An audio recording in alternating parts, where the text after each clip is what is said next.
नमस्कार, मी नेहा महाराष्ट्र व्लॉग्समध्ये तुमच्या सर्वांचं मनापासून स्वागत करते।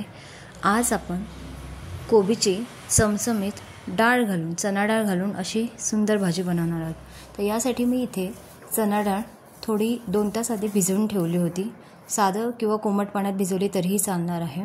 तर इथे अर्धी वाटी मी चना डाळ घेतली आहे आणि कोबी आहे। कोबी अशा प्रकारे उभा चिरून घेतलेला आहे। हिरवी मिरची, कढीपत्ता आणि 1 टोमॅटो तयारी अशी करून ठेवली आहे एका ताटात। तर आता कढईवर तेल टाकून आपण तेल चांगलं कडकडल्यानंतर त्याच्यामध्ये फोडणी घालून घेणार आहोत। जिरं, मोहरी, हिरवी मिरची आणि कढीपत्त्याची फोडणी चांगली टाकून घेणार आहोत। त्यानंतर आपल्याला टोमॅटो चांगला परतून घ्यायचा आहे। त्याच्यात जवळपास 2 मिनिटं आपण चांगला टोमॅटो परतून घेणार आहोत व्यवस्थितरित्या आणि त्यानंतर आपल्याला याच्यामध्ये डाळ घालून घ्यायची आहे।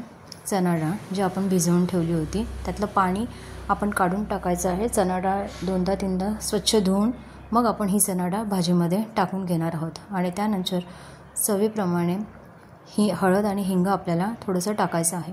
जर तुम्हाला भाजी खूप तिखट झणझणीत करायची असेल तर इथे तुम्ही हिरवी मिरचीचा वापर जास्त प्रमाणात करू शकता। इथे मी 2 हिरव्या मिरच्या घेतलेल्या होत्या। तर आता अशा प्रकारे सर्व मिश्रण मी व्यवस्थितरित्या कोबी टाकून परतवून घेणार आहे।